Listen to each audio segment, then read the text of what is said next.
Um, Want to ask just a logistic favor, a legal favor of everybody. I think it's clear most lectures, most officers, most everything get recorded. Um, and just because of that, please don't ask teachers to go over things that are copyright violation. If you're submitting it and they're posting it, you're basically asking somebody to commit a crime. So just, if at all possible, please shy away from doing that, for what it's worth. And that's just across the board to everybody. No, nothing happened. It just occasionally get things submitted. This is time of year where people, because they start looking at other things, in particular, UWorld and Jack Weston and AAMC. Those things get submitted. And AAMC, there's a little bit of leeway, but with the recording, I don't want to do it. And I'm contemplating not having AAMC office hours. Anything from Jack Weston or UWorld or some other source. Like for instance, if you submitted something Princeton, it probably wouldn't be a big deal because they're not sue happy. Were most of you pre-meds at the time when UWorld basically shut down Reddit for like 3 to 4 days, and Reddit MCAT wasn't going to come back? I mean, I don't know how they figured that out, but you're fully aware that you can't use that word. Like, yeah, I mean, they went just nuts on Reddit. So, I mean, at this point, I used to have a policy of being like, especially in person, I'd answer anything because it just worked out. But online, I'm going to shy away from answering anything that isn't our question. And like a shared screen scenario for AAMC. Anyway, so just yeah, exactly. I mean, the rules have changed a little bit, and admittedly, I'm also a little hyper paranoid because I've been trying to exit my company for a while, and it's just become just more cumbersome than I ever thought. They are trigger happy. So anyway, no worries. Just want to put that out there and just trickle that down. And then also, and this is just something unrelated, but I posted in one of the Discord groups, a generic one. Maybe anything. It all depends. I just don't want to have anything recorded that I'm going over somebody else's copywritten material. It just, I mean, whatever medium can do it in, like a general question is more than fair game, but the specifics. And then speaking of Discord, in the general one from like last year's group, I posted that we're stopping classes in January, and this is something we decided a while ago. And if you have people who are considering signing up, please give them the heads up, because I'm flustered behind the scenes that Josh is still posting a schedule. It's not even a real schedule. It doesn't exist. Trying to have people sign up to sell them books, and yeah, it's ridiculous. And notice how they're just things listed, but with the topics in the book, and it's deceptive. I don't want to be a part of that deception. Yeah, it has a start date, it's everything else, but we've decided we aren't running a class and verified it and all that. And I think it's partly he doesn't want to let go of being able to try to take over the company, but also it's done. But it's time to stop. It's time to stop whatever deception. So if you know people are considering it, please give them a heads up. It's not happening. It's not running. Already sent teachers, let them know and everything. So it's just, anyway, it was actually Josh's decision to not run it too. Yet he's the one who decided to post the schedule and clearly put time into making the schedule. So it's a bait and switch to try to sell books. And I don't want us to be that. Yeah, classroom course is all done.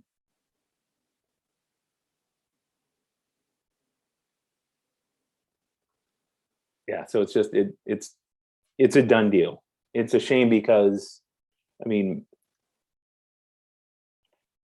it was a good thing for many, many years, and we've turned into something we weren't, and I get it. New blood changes things, and we're becoming as scummy as the other companies. So it's time to end. All that said, time to get into the questions themselves. So only 5 questions submitted. So I think and this is usually a sign of a transition where people are starting to do other things. So how many are going into the, I guess, just mode of start overall studying, like full length tests and stuff? Yeah, if you want to drop it into the chat box, that's more than fine. But yeah, it starts to become that time, especially end of November. It's because when you have all of December and about a couple of weeks of January, that's about 6 week schedule. Early December, late November is usually when that transition kicks in. Yeah, the sample test, I mean, and actually, I just got a private message. Did anybody do the sample test yet?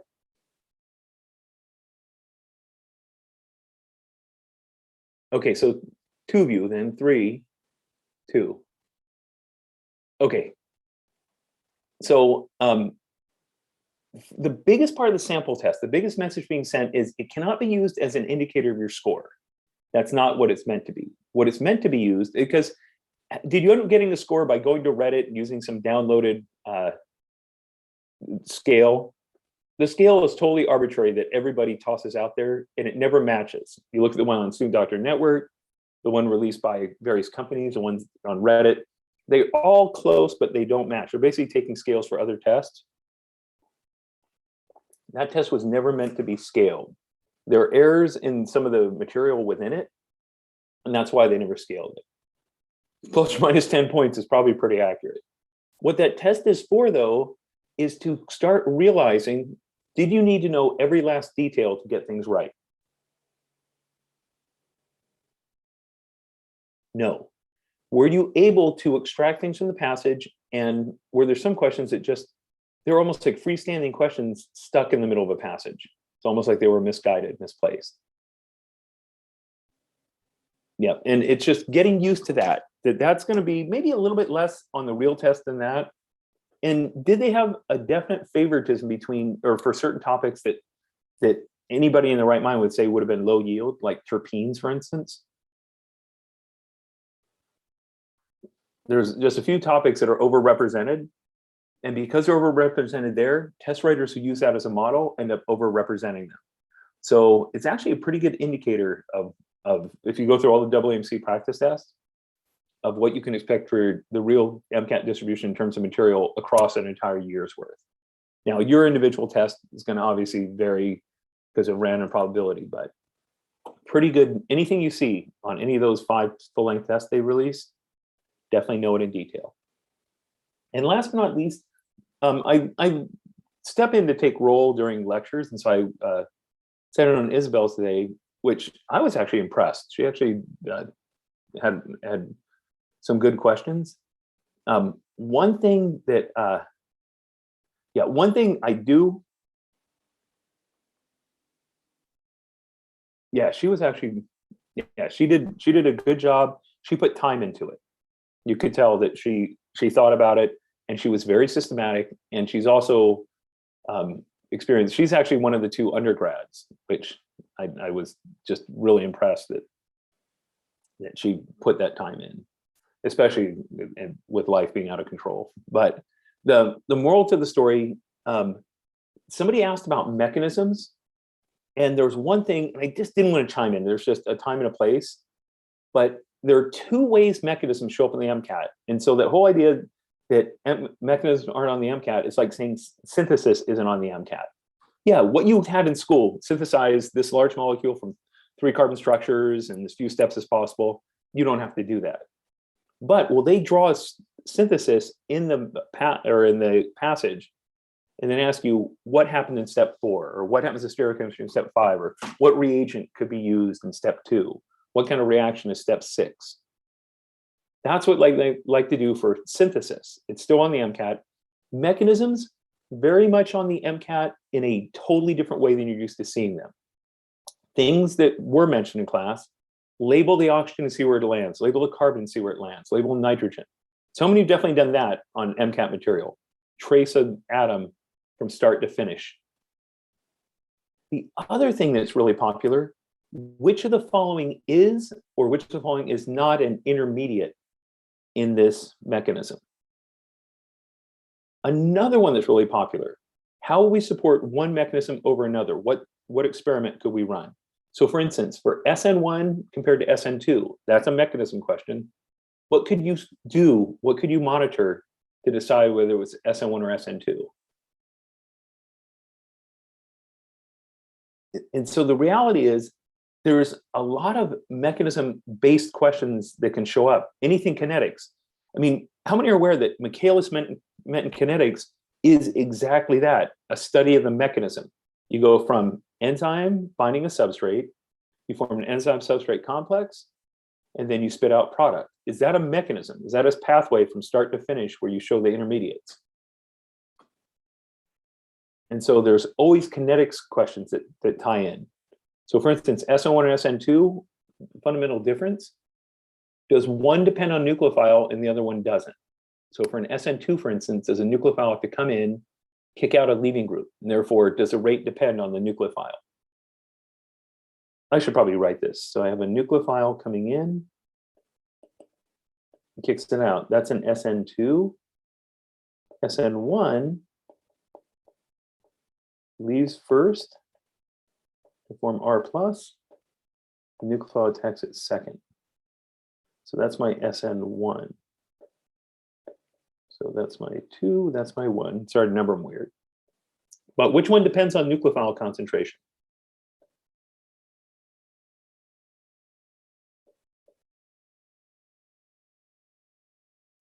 SN1 or SN2?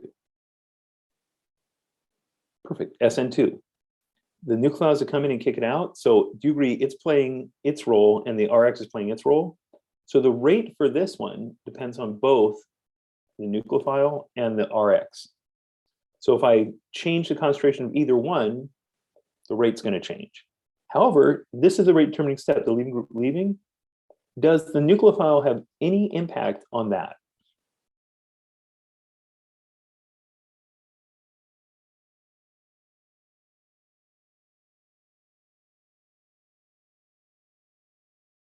Nope, exactly. It's going to sit around and wait until this leaves, then attack.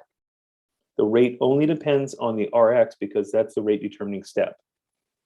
And so I'm going to go on a limb and say, I think mechanisms are probably the most tested topic in OChem, just not in the way you're used to it. And you're used to in OChem drawing a step-by-step mechanism. This is a different sort of thing. They might say, which intermediate won't exist? Or how do you support the fact that this is rate determining and not this? Or how do you know it's SN2? And those are usually kinetic studies to decide what mechanism it is. Yep, 1 stands for one thing, SN2 stands for 2 things, first order, second order. So SN1 is first order, only depends on this first step. Second order depends on 2 things in the rate. And SN1 depends on just 1 thing in the rate. Perfect way to remember it. That's the definition of it. Okay, anyway, that's the only thing I wanted to chime in, that actually mechanisms are everything. So when I did carbonyls and did the protonate break make deprotonate, I'm hoping you saw the bigger picture of can you identify an intermediate? I probably will be. I'm applying for a full-time teaching gig that starts in January. So my schedule is going to be kind of hectic and when I'm around. But yeah, I mean, I'll still be fielding some things. Yeah, it's going to be weird to be called that again. Honestly, it's been like 25 years since I last taught. Oh, I'm so excited. It'll be interesting to go back.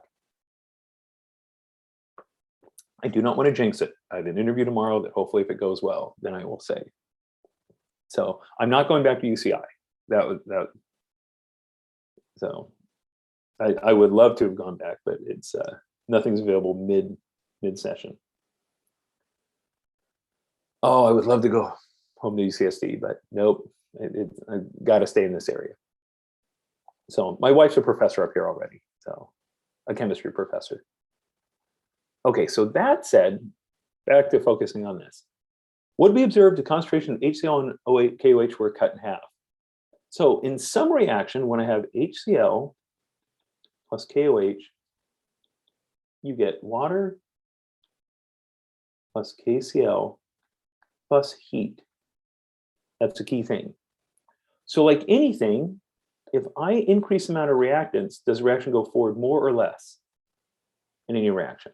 If I add more reactants, goes more in the forward direction. If I had less reaction, you agree, earlier reactants are going to go less. So let me just ask you this. If you add more, you get more or less water, more or less KCl. So if I add more of these, do I get more products or less products? More. Does that also mean if I add more of these, I also get more heat? Sure, heat's a product. So what if I had half as much of these?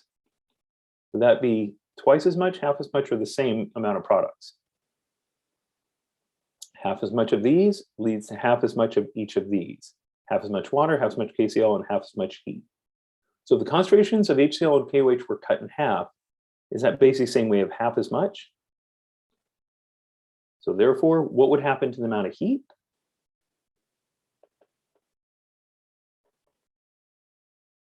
So the Q would go down by half because I only get half as much heat. Oh, this one, you would have to be told that information. So some sort of hint. So in this case, just, I think from experience with acid and base, strong acid, strong base are highly reactive. Highly reactive reactions generate favorable forward directions, which for entropy, two ions, and water. So entropy is a little bit better on this side. So enthalpy has to be the thing driving it. So either experience that acids, strong base, react, nearly violently, which means highly exothermic, holding the flask when you mix these two together. So you remember a flask getting warm when you added something to acid or something to base? Does that sound familiar? Like when you diluted an acid, it got hot? So now if you mix an acid and base, you have the dilution plus you have this reaction. So I think this one is just more of experience. But do you need to know if it's exothermic or endothermic for this? So adhering to this?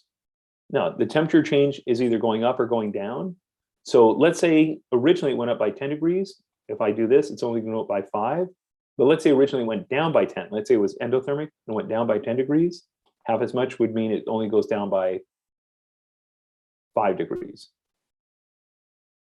So because it never specified whether the temperature was increasing or decreasing, it doesn't matter that much. So, and reality, this probably should say the magnitude of the change. So magnitude of the temperature change, same mass of solution, same heat capacity. So that must go down by half to balance it out. So the temperature change is going to be half its original value. So it'll decrease to half its original value, or decrease by a factor of 2. Does that seem okay then? That you treat heat just like you treat any product. Half the reactants, half the products, including heat. Double the reactants, double the products, including heat. So hopefully it seems okay. And I will say, this is a question they like to ask. For whatever reason, they love this question. Okay, next on the list. And let me drop this for a second, and this question, just say in general, why do we make anything out of steel? Why do you make the frames on skyscrapers out of steel? Why do you make car frame or truck frames, like large vehicle trains and so forth, sturdy? Degree you impact it, it doesn't move. So the main reason we use steel, because we can use it pretty much anything, is that it's rigid. It doesn't expand, it doesn't contract. You have to do an awful lot to get steel to move. So this is one of those, you can get it in the context. I mean, I think to some extent it's fair game to just sort of try to figure out what's going on in the experiment. But more importantly, the purpose is steel. Steel is rigid.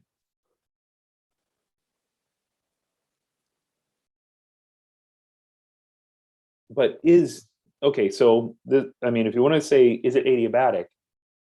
Adiabatic would have nothing to do with heat capacity. What makes something adiabatic? Oh, it doesn't mean it's high or low heat capacity. So in other words, we're not choosing steel because it has a low heat capacity or high heat capacity. We're not paying attention to that right now. So I'll go into something else associated with it, but it isn't what is important to the reaction. The question isn't saying, what do we have to consider most when we design this reaction? It said specifically, why are we using steel as opposed to another material? So the reason we choose steel is because it doesn't expand or contract. If it expands or contracts, you'll have to worry about work. So do you remember this, that the change in total energy for a system equals the heat plus P delta V?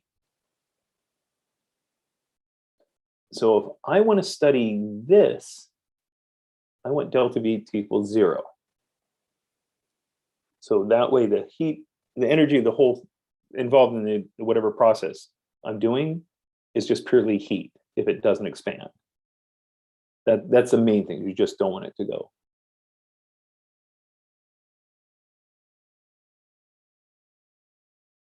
Okay, so and then in general, let's take this equation. So it just also popped up. So why would a low heat capacity be important there? So what would happen if it was low versus high? The mass is the same, that's whatever it is. The heat's dependent on the process, doesn't matter. But is there a correlation between C and delta T?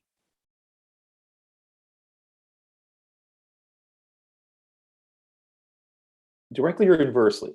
If C goes up, if Q is constant, M is constant, if one goes up, one goes down, inversely, exactly. So if C is very small, delta T has to be very big. So you want a large or small delta T to increase the precision of your measurement.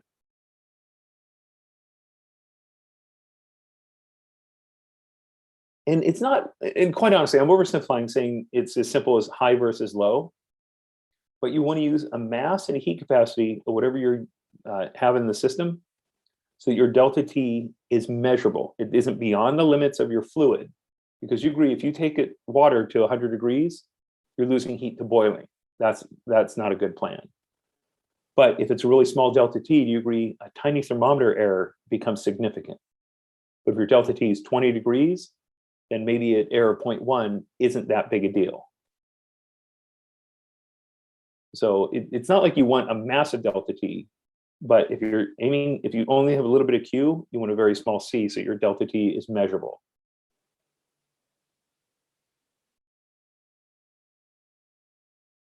Nope, not saying anything about high heat capacity or low heat capacity, changing heat with the environment. There is such a thing as a heat sink. That isn't what's being asked here.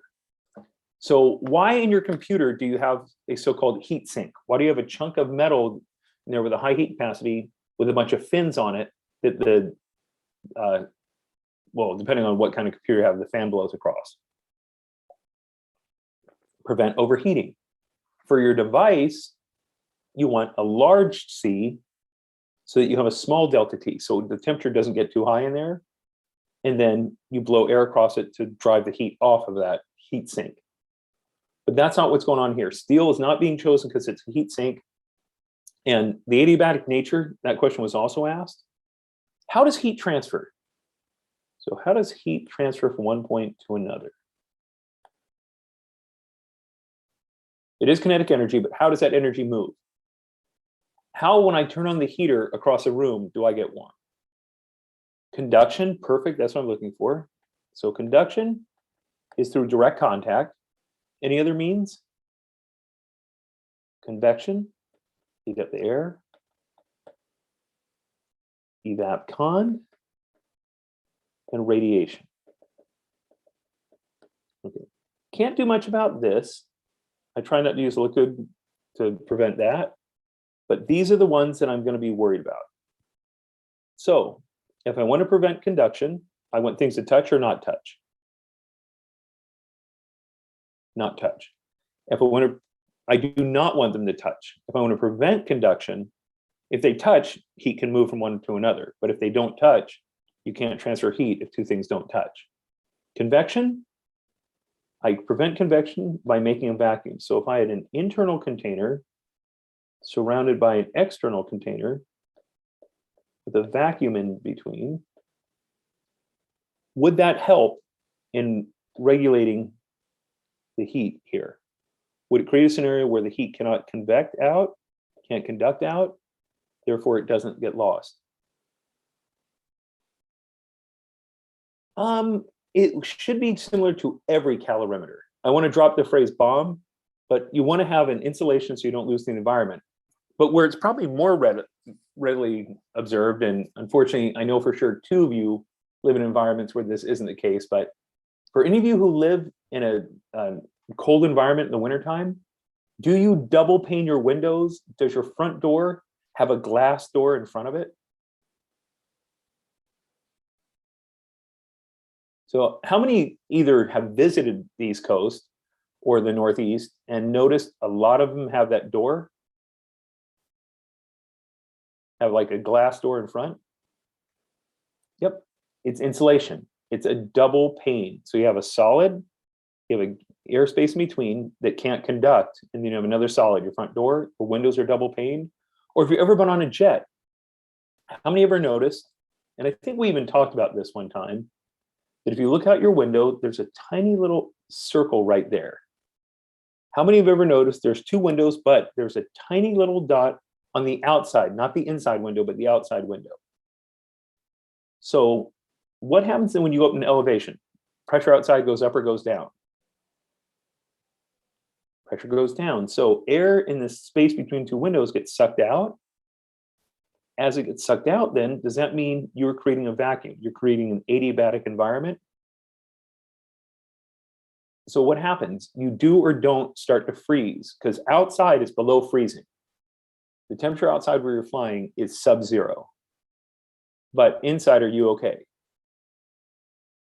Because no heat is being transferred through, so it prevents convection and conduction. It's a vacuum space. And it also prevents sound. It prevents or insulates against sound, so you don't hear your jet engines. They're not ungodly loud like they would be if you were outside. Because how many have ever heard a jet outside, like when the jet flies overhead, or if you're near the airport driving in? Jet engines are incredibly loud. There is an airspace. So the jet itself has a cabin, has another container with all the luggage down here. It has an external shell. Those are the wings. So that you have air, solid, air, solid, air, solid, and they let this one get evacuated, this outside shell, and they let the windows get evacuated. So that way you insulate against sound and you insulate against thermal loss. Because anybody ever see that person who, I guess, I don't know where they snuck in, I think it might have been a flight coming in from the Philippines, where they snuck in and hung on to landing gear and literally clung to landing gear the entire flight to get here. And when they landed, their body temperature was around 72 or something. And somehow they got up and made a run for it on the runway. Anybody remember this? This was a few years back. It was crazy. They nearly froze to death, but they didn't. Oh, it's amazing. How this person survived, who knows? Because they had essentially no oxygen, so they probably passed out. And they were, I mean, how they stayed warm, how they didn't freeze to death, who knows? But it was, I mean, it's amazing. But yeah, if you're stuck here, you're screwed. If you're here, not so bad. Okay, so insulation, important in any calorimeter, bomb or any other type. You don't want heat to be lost in the environment or gained in the environment. Just want your reaction inside to get off heat to the surrounding fluid. Thermometer sticks up, you read the temperature.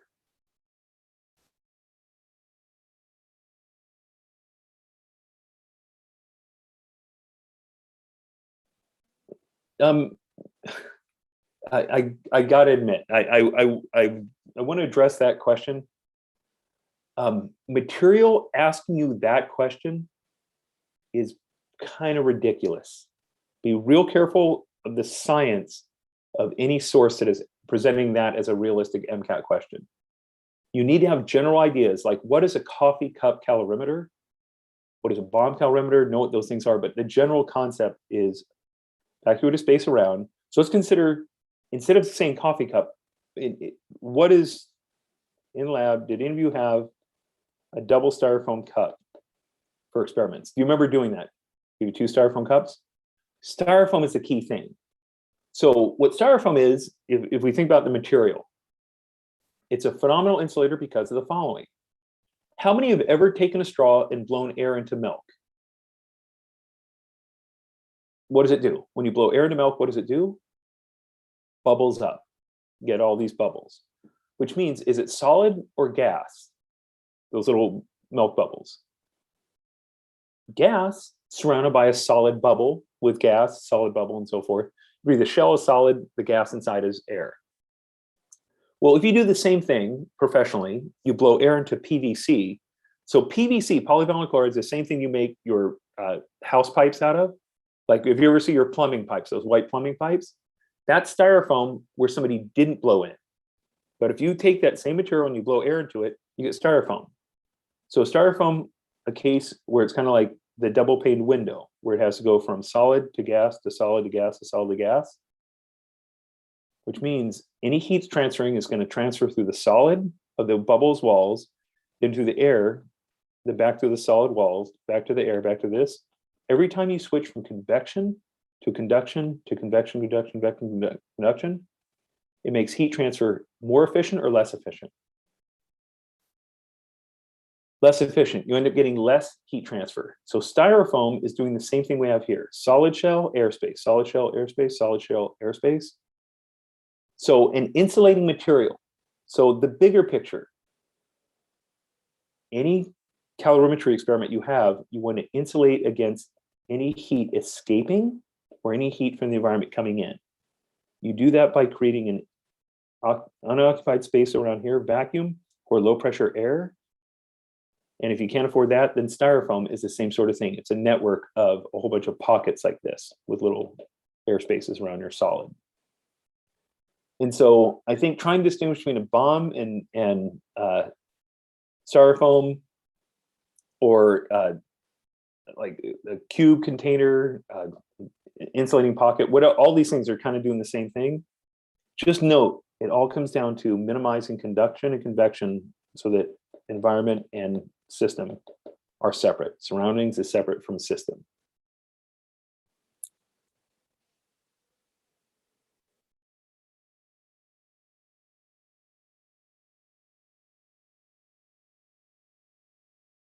Oh, good call. So why did it melt?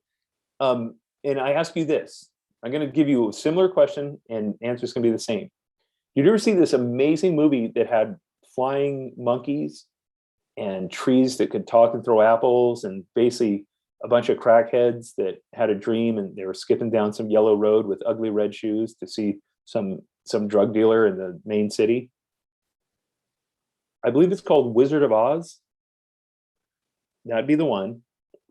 So in the very end, and this is, as I'm a chemist, my wife's a chemist, so because of this, we're pretty strict parents when it comes to what TVs our kids can watch. I mean, if there's violence and profanity, no problem, watch it, enjoy it.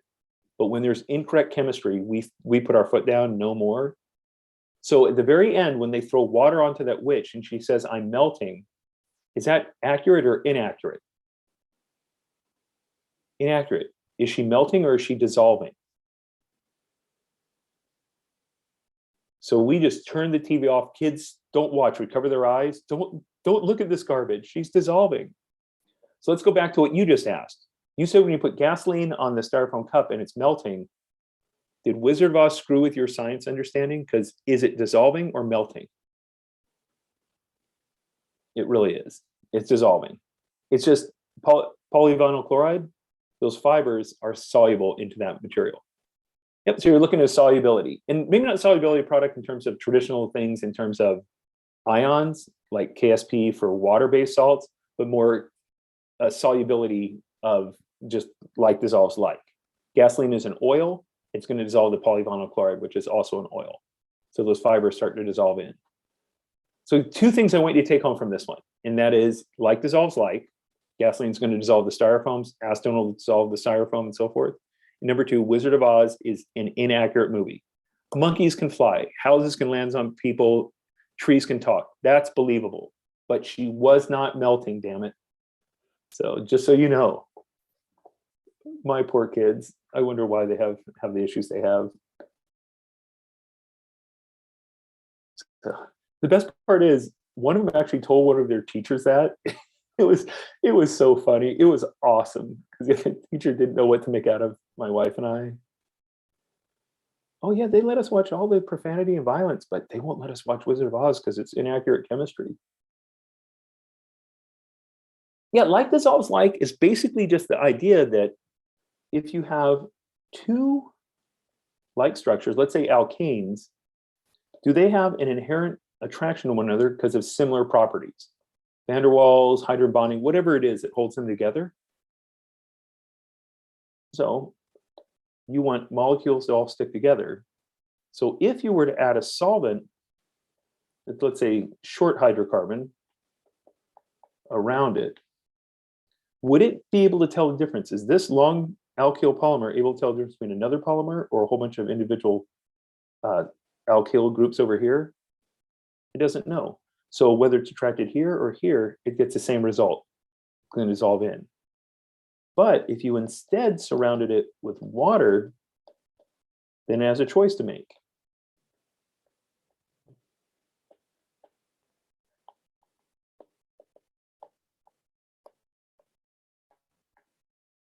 If you're a lipid, would you rather have a favorable interaction with lipid or an unfavorable interaction with water?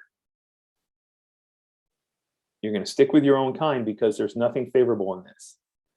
So whether it's hydrophobic nature of not being with water or hydrophilic of wanting to, or I mean, lipophilic wanting to be with your fellow lipids, then hopefully this explains. Yeah, being asked to go back to the first question. Yeah. So how does concentration relate to Q? Okay. If I have 100 milliliters of 0.1 molar versus 100 milliliters of 0.5 molar,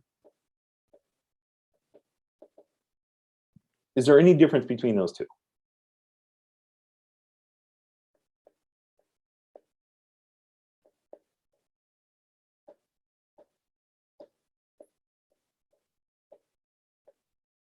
Would you agree half concentration means half as much? If I add half as much reactant, I get half as much product, including the heat. So I have half as much water formed, half as much KCl, and half as much heat, which is represented by Q. It's basically saying if you use half as many moles of reactant, you'll get half as much of everything. So that's where the half comes from. So hopefully it makes sense.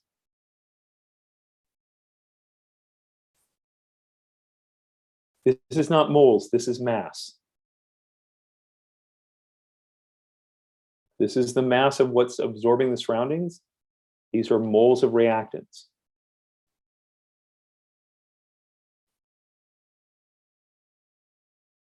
So it'd be kind of saying like this. If you ate additional carbohydrates, let's say you took in more sugar, you would get less heat because there's more water in your body. Did that sentence biologically make any sense? So you take in more hydrocarbons or more sugar, and therefore you get less energy because there's more water. Yeah, exactly. Makes no sense. You get more energy because you get more sugar. So the moles equal the energy you get, and then the energy is it's in a different equation unrelated to the reaction. So no matter how I get my heat's going to equal MC delta T. And then M again is mass of whatever is absorbing. Okay. Let me get rid of this picture because that's not the one for the question. So what the heck is a dietitian's calorie?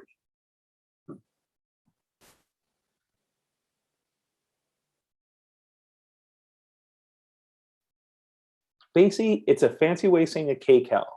So when you look at a package of how much food or how many calories you're getting from that food, is the number you're reading actually a calorie or a kilocalorie? Kcal. And what is so interesting is we're like one of the foolish nations that won't go metric for our world. So as a scientist, you have to speak two languages, metric and whatever. How many have ever had people like, oh, I don't want that metric system. That's communism or that's whatever. I love, maybe people don't say it as much now as they once did, but it's like the calorie is a metric unit. I mean, it's just kind of nuts, but, and we all measure in calories. So it's just whatever you're comfortable with. So, okay. Oh no, we actually consume 1,000 times as many calories. So if your meal, let's say you go to Jack in the Box and it says your meal is 800 calories, you're really consuming 800,000 calories. Oh man, that puts a whole new thing on it. But just our existence, our need to just operate our body, our lung function, our pumping of our heart, the heat we need to keep our core body warm, and this is obviously varies from person to person how efficient we are. We are spending anywhere from what, 50 to 110 resting calories per hour.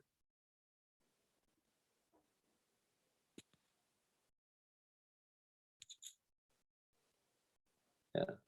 And how many are aware of that we do just burn just by our existence? Our brain burns it.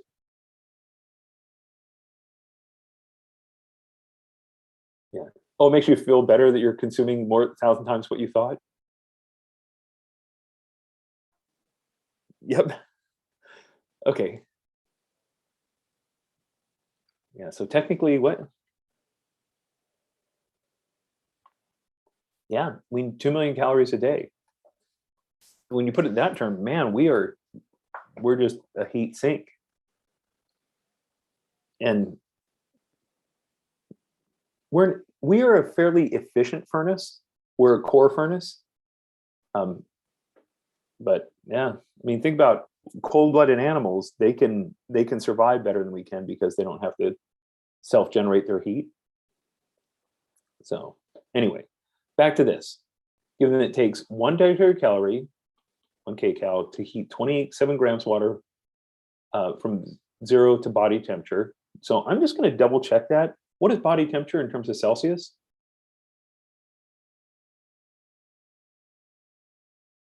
37 sounds about right.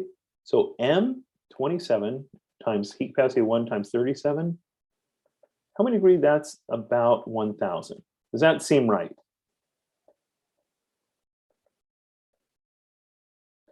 I'm going to go with round this down to 25, that up to 40. 25 times 40 would be 1,000. So they're basically saying that seems about right. Okay, so I at least know where that's coming from.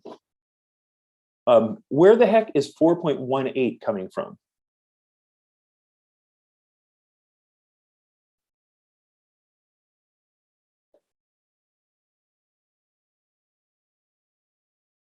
Tricky, tricky, tricky. The joule, exactly. 4.18 joules per calorie. It's conversion. So the way I remember this, and you're absolutely right, 4.18 is the value if we use it in joules, but joules are Newton meters per second. Is that right? Or just Newton meters? Is unit of power or unit of work? The joule? Work. It's a Newton meter, force times distance. So it's a physics number. Calorie is a heat number. That's a chemistry number. Calories are invented by chemistry. So just if you think about it, it takes roughly over four physicists to be equal to a chemist. And notice C for chemistry, we spell correctly. Physics, probably somebody begins physics with a J because they can't spell. But I just remember it's a little more than 4 of the physics unit for 1 chemistry unit. Anyway, I have to convert. So 4.18 then needs to be in there. Is it going to be a numerator or denominator thing? Just looking at units.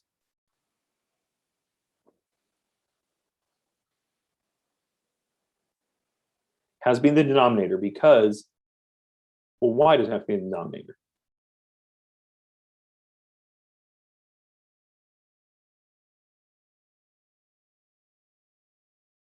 Perfect. Okay, sounds reasonable.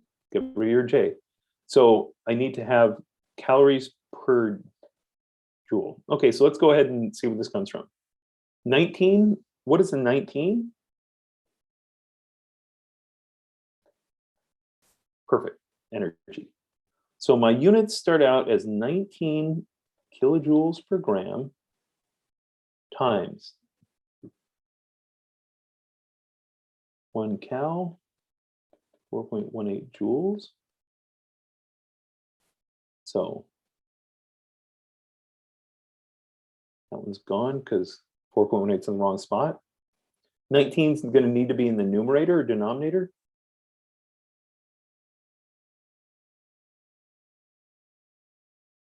Numerator, perfect. So if I look at this degree, it just comes down to whether the 27 needs to be numerator or denominator. That's the only difference here. So tell me what I need to do with that then, with the 27.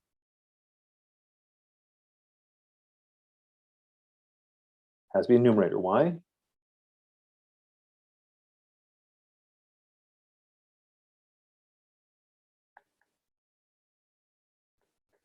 That's the conversion they gave me. I really should say kcal. Actually, let me just redraw that. So let's see if I have this right. Joule check, already check.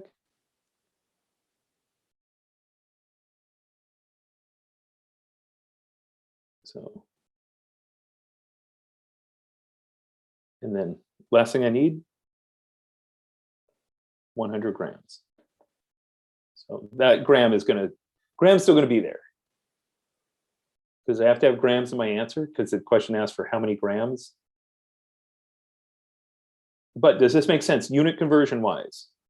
100 grams, 19 kilojoules per gram, 1 calorie, 4.8, and then 27 grams of water for every kcal we need. A is in awesome. A is in I lucked out and didn't have to worry about the K. So I'm gonna be okay with this. And realistically, do they want me to be able to do unit conversion on the MCAT? Is that actually something that ever shows up on the actual MCAT? Oh yeah. So got to make sure we do some of these. So basically, I think all of you chipped in and said, yeah, too much is probably the correct answer there. But I got to be honest, even one question to me is emotionally too much. But hey, it's there. Unit conversion, not a bad thing. Be organized. And the key thing is to make sure you can identify where numbers show. Every now and then they give you a setup answer. Every now and then they give you actual numerical answers. So in the sense, you have to be able to set equations up to recognize what's still there without multiplying it out. So hopefully this one seems okay. On a scale of realistic to very realistic, how would you rate this question in this passage where you had to look at energies of some random things from food in one and fuels in another? Does that, with a really long list of way too much information? This is the kind of thing. And drinking ice water? Yeah. I don't know, I think there's something physiological that seems relevant in that. But yeah, this is actually a highly inspired passage. Okay, on to kinetics, and this is just more the concept of studying. If I wanted to monitor a reaction, and I'm going to monitor it to determine either appearance of products or disappearance of reactants. Both of those work. Which is a better measurement? That peak going down or this peak going down? Again, is it better to measure a large number or a small number for best precision? Perfect. Green one's better because, and I'm about to admit, I regret the fact that I forgot to draw the other diagram that's important. So the 625 and 695 are not completely random because as you grow in, there's another peak that kicks in. But what is the highest peak?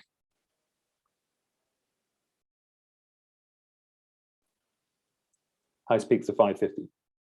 So right around there is going to be your best bet of what you want to monitor. And one advantage to monitoring a reactant as opposed to a product is because you're locking on, you're not fishing for it, you're locked on. Do you know the peaks in the beginning, or do you know the peaks that are going to grow in? Yeah, basically. So if you run the reaction, know something appears, then you can rerun it and mark it somewhere. So if you had a case of a peak that grows in massively, and yeah, maybe I would want to monitor it. But if your reactant peak is roughly the same height as what your product peak grows to, lock in the reactant because you can see it the whole time. It's easier to monitor reactant going down from the start than to just watch a product grow in. So hopefully this seems okay. Ah, nice. And again, do they like experimental concepts? Rules with experiments? Oh yeah. For this one, sorry that they don't all fit on, but this is, can you read what the graph is saying? So what it means, so let me connect that. So the question was, or the statement and chat box, so highest peak equals less room for error equals more data points that are aka concentration. No, what it means is higher peak means less chance to measure it incorrectly. So if I'm off by an inch in measuring a mile, does it really matter? Not really. If I'm off by an inch in measuring a foot, is that significant? Is that 1/12 and potentially in catastrophic error? So what is better to measure if you're aiming for an accurate end result? Larger or smaller value?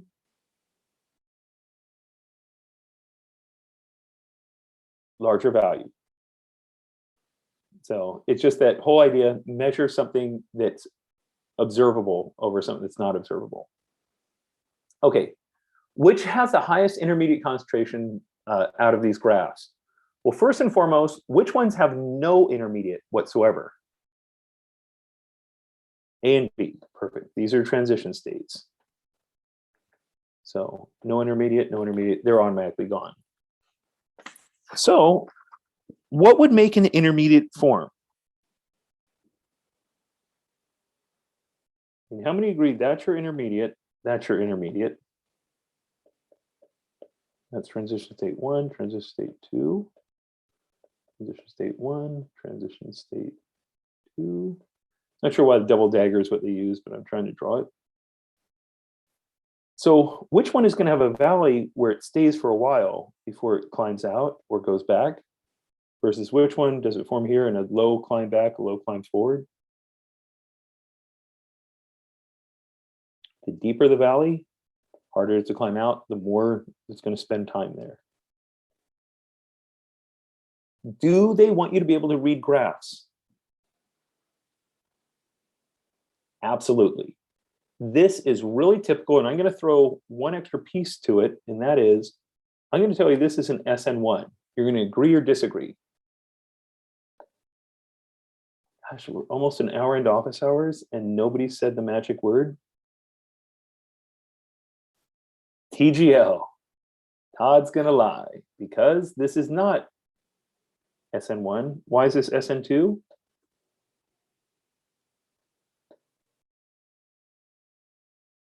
There's no intermediate. Exactly. It just goes through that transition state.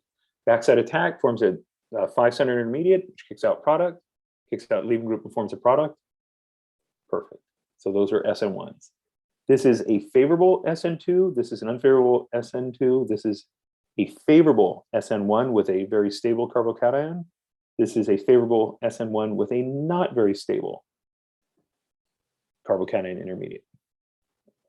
Okay, question popped up in chat. I just need to somehow scroll real quick. Oh, there we go. Back up.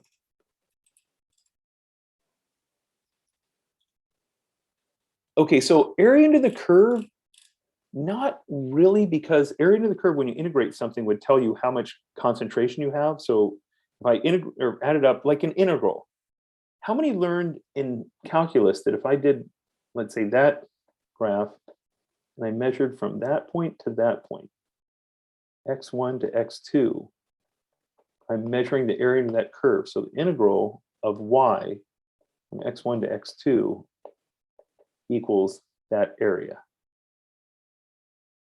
Why do I integrate anything? If I'm trying to figure out how much of something I have. So in NMR, do we integrate? So if I have an NMR, do I integrate and figure out the area under the curve?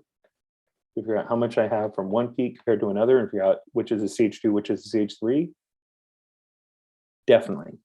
This is a very, very common thing we do. But for this graph, you're not really integrating the total amount of energy because you're not summing up. This is more time. So if it's time, you're probably not worried about it in chem. Yeah, the area of the curve is a y-axis thing.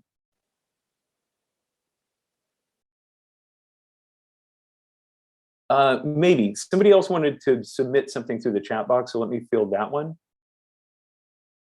So, and yeah, tomorrow's going to be the one that I will be running away from. So tomorrow, I mean, basically when it's an hour, you're going to see me scoot out. Yeah, if you can put screenshots in the chat box, that'll really help. The only thing is, other people have asked already to submit questions. So I'm going to take based on who submitted first. So first thing is somebody submitting some in the chat box real quick. And then I also have somebody who asked about common ion effect. So I have a feeling that's probably that might take up everything.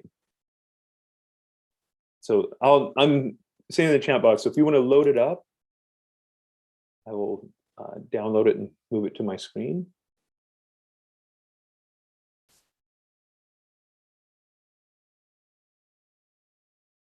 And by the way, I'm on a Mac that doesn't have, what do you call that, where your two get close and you transfer it? Oh my gosh, I'm such a blank.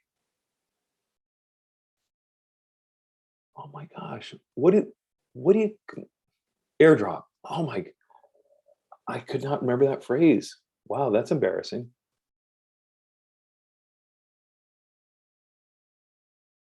Yeah, I don't know why, but I'm one of those people who's neurotically pro Apple person. And again, when people are totally into their products, I think, okay, good for you, but why? It's a commercial entity.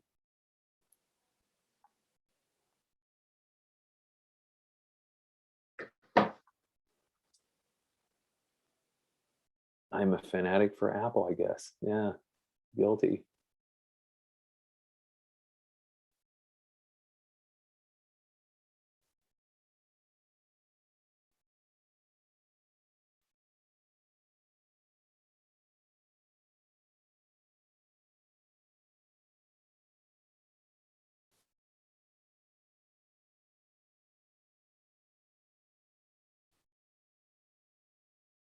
Okay, so,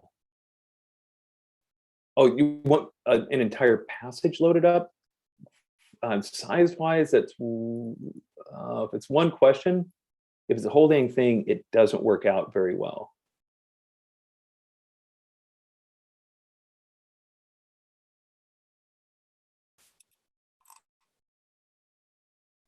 Okay, I'm opening up my same thing I shipped out. So book 1, passage 3, page 130.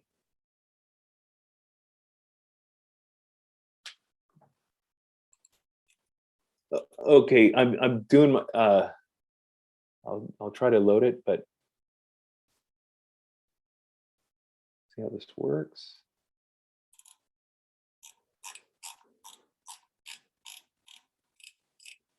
Oh yeah, I can't. There's realistically not going to be able to do oh no, shoot, I just didn't do that. I did do that. Yeah, I will load it, but I don't think it's all going to come across, and can't do an entire passage, just especially that one, just not enough time, but I can go into the highlights of things. So here's that.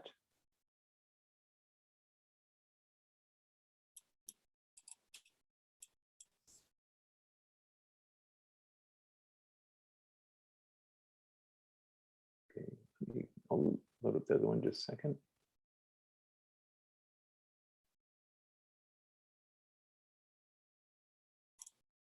Go to section 8,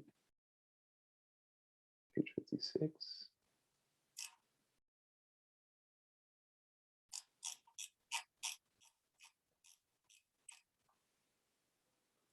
And this is just, every time I'm doing stuff, this just amazes me that we're all in different places.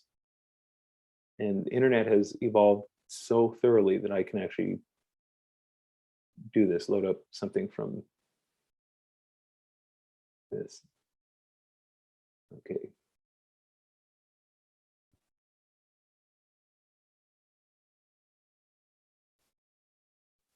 All right, just a second. Let me screenshot this one.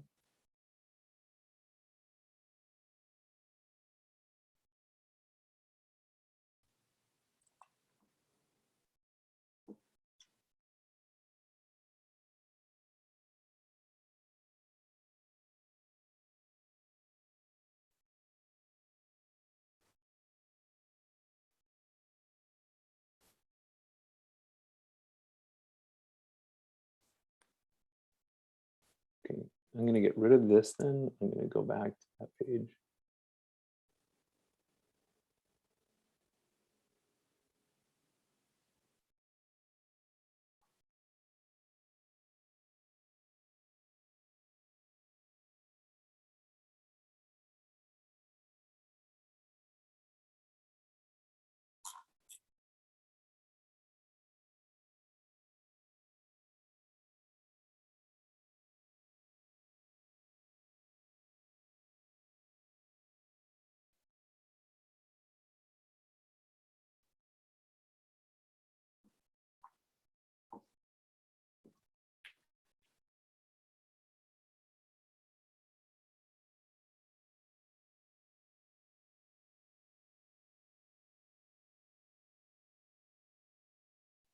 All right, I think that's loaded. That's loaded. Let's see.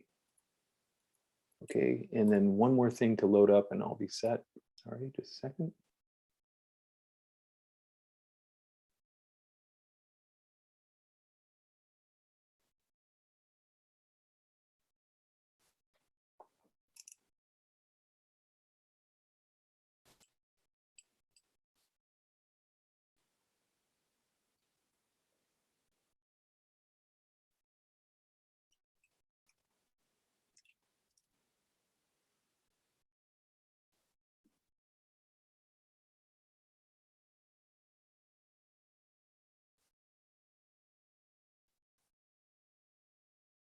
Yeah, sorry this is taking so long, but hopefully this explains why I'm so into having things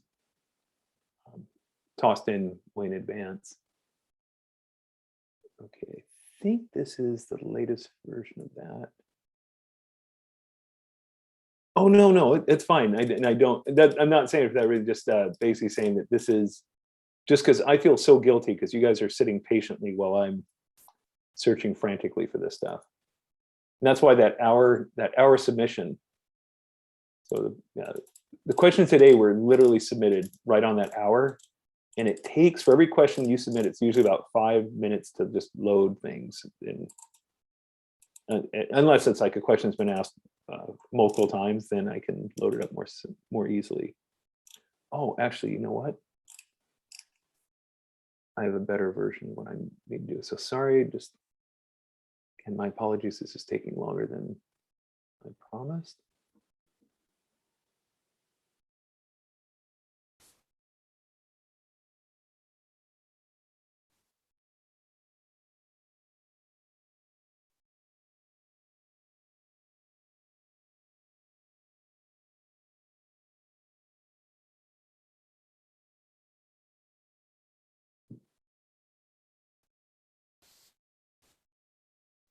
No, okay, it's the same one.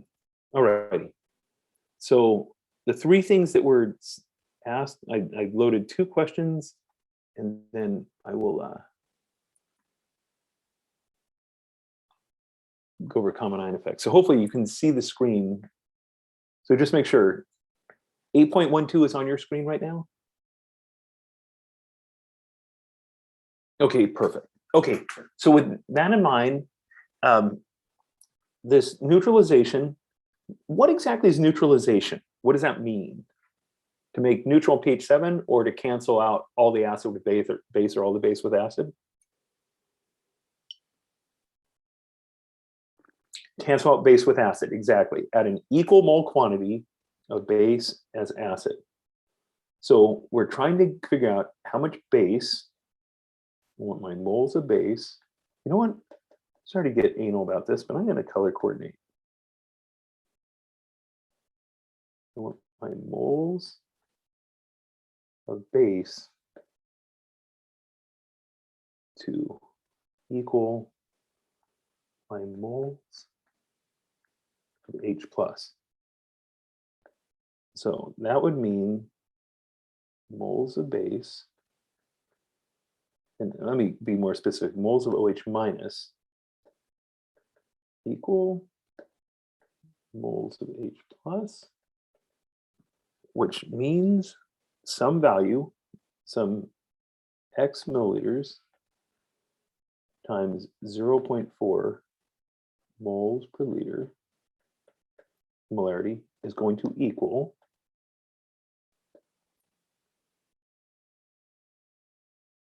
100 milliliters times 0.25 moles per liter. And what do I need to worry about? What do I need to factor in here?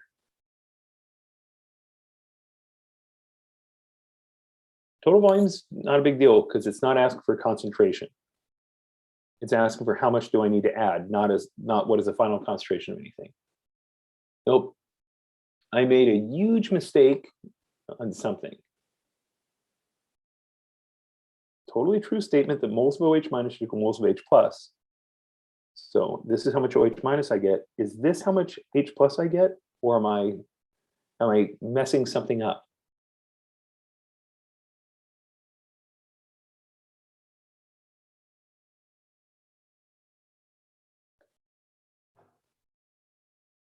I get twice as much. So the moles of H plus I get are this for the first proton, this for the second, so 2 times that.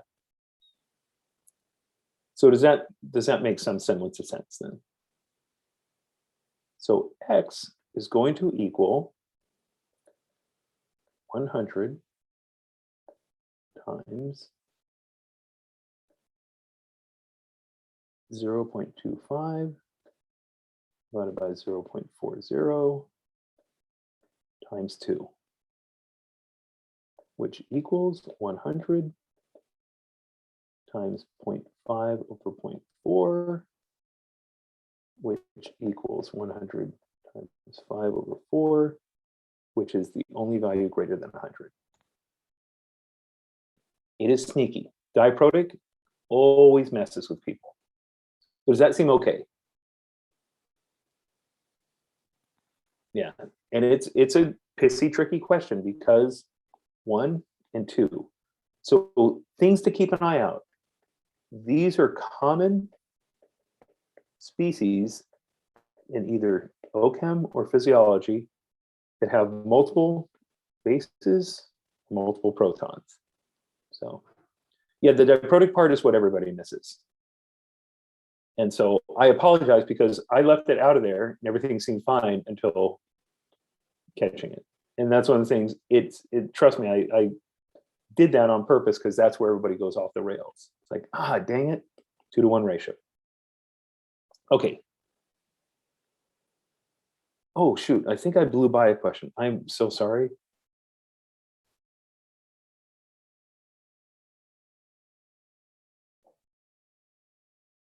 It still matters, exactly. Because then I'd only need, because that 2-to-1 factor, I'd only need half as much. So if they would have done the other way around, 100 to the 0.4 would only need 80 of the 0.25 because you get 2 protons total. Okay. Couple things you need to know when it comes to these sorts of questions. Number 1, you have metals and ligands. So let's put all the ligands that are listed in this question initially on the side over here. So I think that's all of them. You tell me what the charges are. What is the charge of CN? Neutral or minus? Cyanide? Minus. Ammonia? Neutral. Water? Neutral. Chloride? Minus. Perfect. Okay. So let's consider Cr with 6 CNs. That would be a total of -6. So chlorine would have to be +6. Okay. And then if I consider chromium with 6 NH3s and a 3+ charge, nitrogens are 0. So that's a +3. Which is a higher formal charge? +6 or +3? Makes that a true statement. Okay, next on the agenda, copper. That's choice A. Let me do choice B in a different color.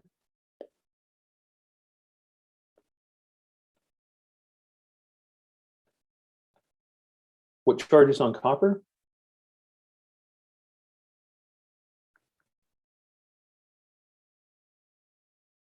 +1, because only a +1 total charge. So copper normally has, it's one of those exceptions to the rule. Argon, 4s1, 3d10. The question is, if you go into a store to shoplift, you get something close to the counter or farther from the counter for best chance of getting away with it, not getting caught? Oh, you're a terrible shoplifter, Jonathan. You should be ashamed. Michaela, exactly. Further away, easier to grab and take off. So should this med school thing not work out? Yeah, closer to exit is good. That's why you want to take it. Yeah, no, it is one of those things like afterwards, like, oh, yeah, oops. So maybe I need a better analogy, but further away, easier to take. So when it becomes +1, sure enough, it's a 3d10, 10d electrons. That's true. Choice C, Fe NH3 6. So 6 ligands compared to Fe Cl3 3- 6 ligands. If you have 6 ligands, what's true?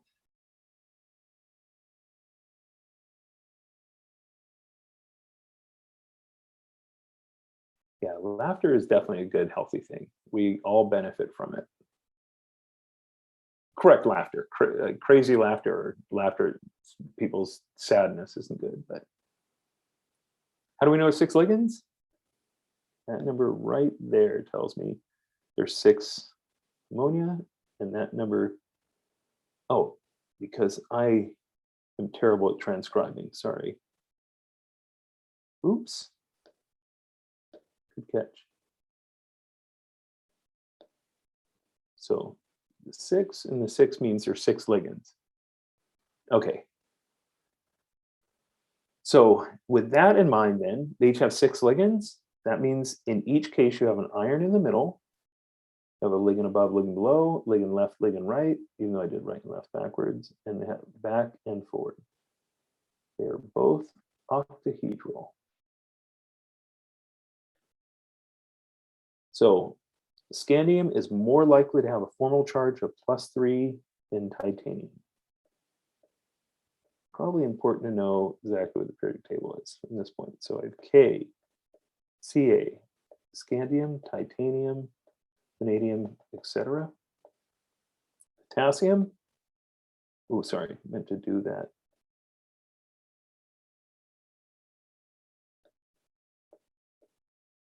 +1 is a likely oxidation state. Calcium, +2. Scandium, +3.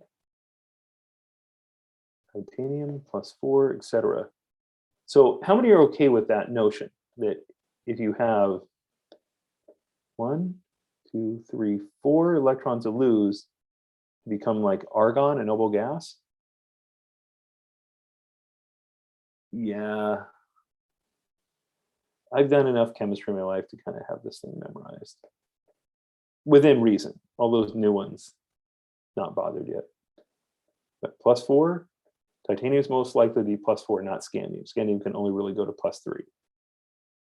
So there's my false statement. Was that just information overload? Was that question basically as much effort as doing an entire passage? So, whereas I thought it was really cool that Thermo one bragging, oh, what a great passage. Aren't I great at passage writing for the energetics one? How many agree this one is totally unrealistic? This passage, and especially this question. There were a couple of questions in there. Complete and total overkill. That's why when you said that passage and I went to that panic mode, like, I can do that whole thing in 5 hours. That thing is just, it's a killer. But hopefully by going through each one systematically, that's a really good learning experience. It's not an MCAT realistic experience. But it's like, oh yeah, 6 ligands octahedral, I remember that. You know, +1, it's one of those exceptions, filled shell or half filled. I know what my oxidation states are. So it really was making you look at oxidation states, an exception to the rule for electron configuration, ligands, and where things on the periodic table. 4 totally different things. And we do agree this was basically a freestanding question stuck in the middle of a passage.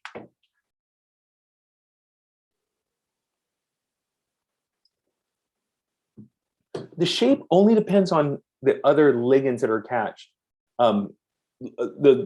It's basically going to come down to this.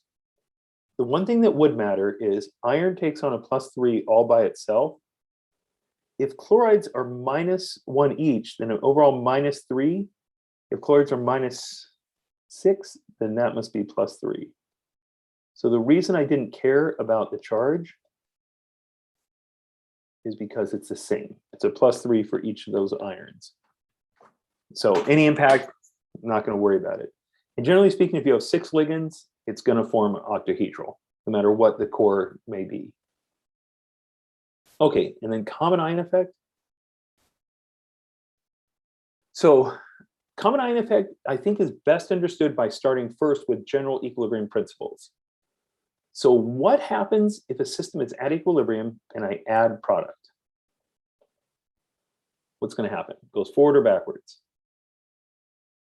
Perfect. Add product, shifts backwards, and you get a precipitate in this case. Okay, so let me ask it differently. What if that product was already there in the beginning? Would it still be pushing the reaction back a little bit? And I'm going to say yes and no or both the answer I'm looking for. Formally, it's not pushing back because there's nothing here, but is it opposing the forward reaction? So is it pushing back against that forward reaction? Yeah, so it is still driving it to go backwards, just instead of pushing it backwards, it's preventing it from going forward. So what's going to be a better scenario for getting this to go forward? Have none of this here, or have one of these in the way? So will the presence of a product make it harder for the forward reaction to occur? Sure, that's the common ion effect. When you're dealing with an ion, if a salt breaks into sodium and chloride, potassium and sulfur, calcium and carbonate, whatever it happens to be, if one of those ions is already in solution, it hinders the forward reaction, which means it dissolves or dissociates less, i.e. it's less soluble if you have a common ion. Meaning, add this, it shifts backwards, have a product, it hinders it. So common ion effect, it's just saying this general rule, but now specifically with an ion. So a couple things that I don't know if it pops up in the slide, which it didn't. So let me go back. I wanted to say there's a couple typical scenarios we want to consider. So, and I'm going to sequentially go from the easiest case to the trickiest case. So case number 1, NaCl. Well, that was an interesting drawing. Actually, let me make it a different one. I'll make it AgCl. So it's something that generally we can study at solubility. It's not super soluble. Is less soluble in 0.1 molar KCl than water. How many agree with that? This one has a Cl in it, so it's going to hinder it. This one has no Cl in it. Okay, that's like your pretty straightforward case. So let me mess with you a little bit more, because that's what I do. In fact, I'm not going to draw it out. I'm going to make it all words.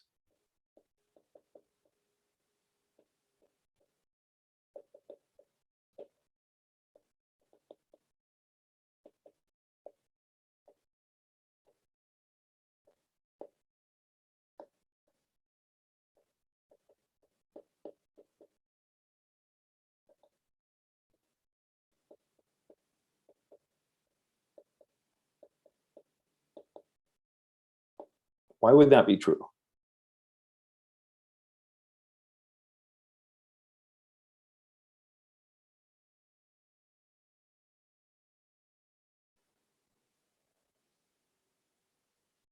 More OHs, exactly. Common ion, you have lots of OHs. Here you have very few OHs. So the more OHs you have, the more it's going to push back. Perfect. And then the third case is going to be the question I pop up.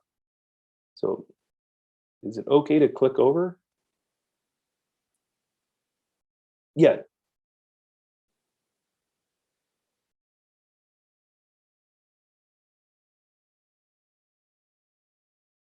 Oh, was it, you were afraid it's a TGL because I lie?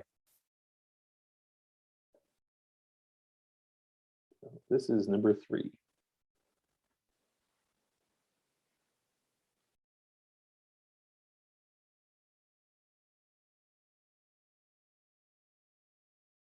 Okay, so what does lithium carbonate go into? When it associates, it turns into, would you agree, lithium and carbonate? So does this reaction seem okay? Lithium carbonate is going to go into 2 lithium and 1 carbonate. So what are your throwaway answers? Because we're looking for the least. So you agree, the one with no common ion, no problem. The one with no common ion, no problem. A is gone. Why is B also gone? So A is the best one to get rid of. You're absolutely right about that one. Next best one to get rid of? No common ion. You don't have an Na here. You don't have a Cl here. So you're good to go. Now, it comes down to which is more impactful, lithium or carbonate, because they are both present. But if I write it out, I have a lithium, and a carbonate. So if I were to add carbonate, degree 1 thing pushes back. But if I were to add lithium, is that 2 products that are pushing back?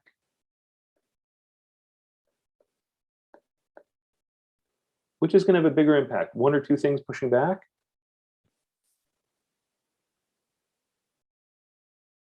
Yep, exactly. So A is the obvious one to eliminate because nothing's holding it back. B is a little bit trickier, but yeah, there's no lithium in it, no carbonate in it. So there's no quote unquote common ion. There's no product already present. Now, your kidneys will tell you something very different. That if you have too many ions, does that become you run out of water problem?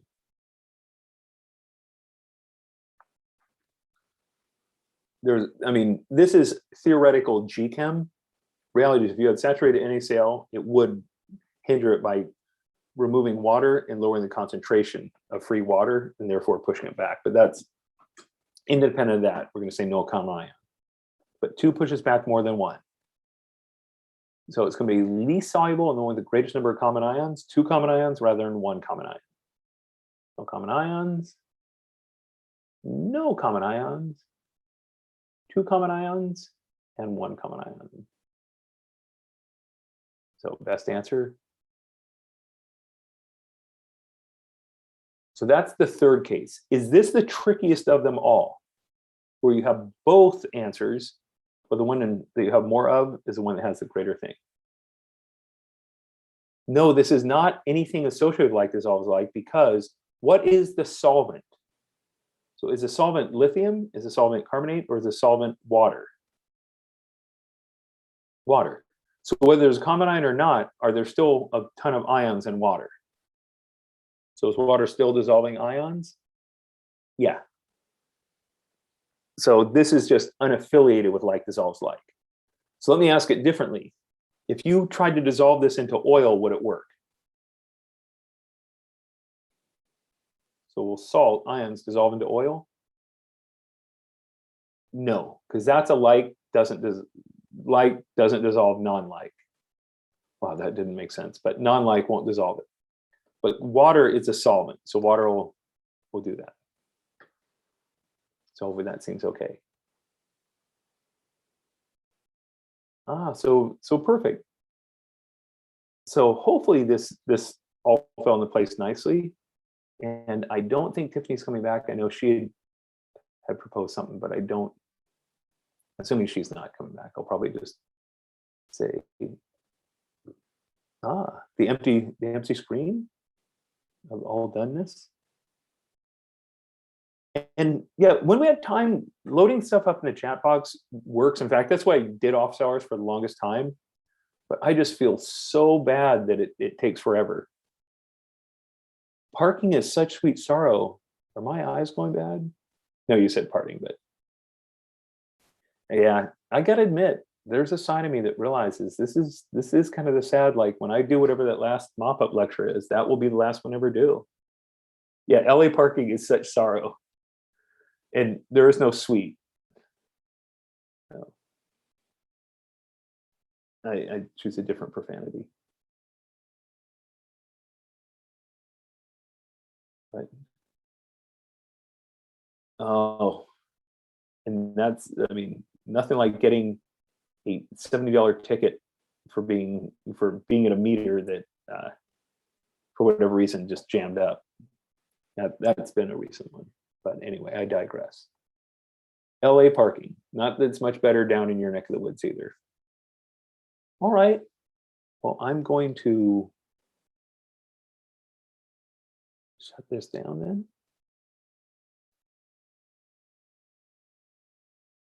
Thank you guys as always, just appreciate it. And hopefully, yeah, I mean, I appreciate you guys are sitting in on other people's questions. Hopefully that's helpful.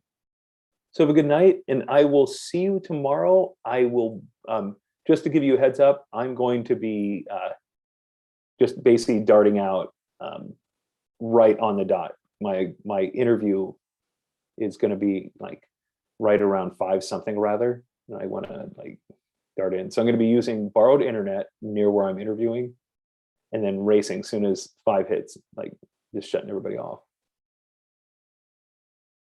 So.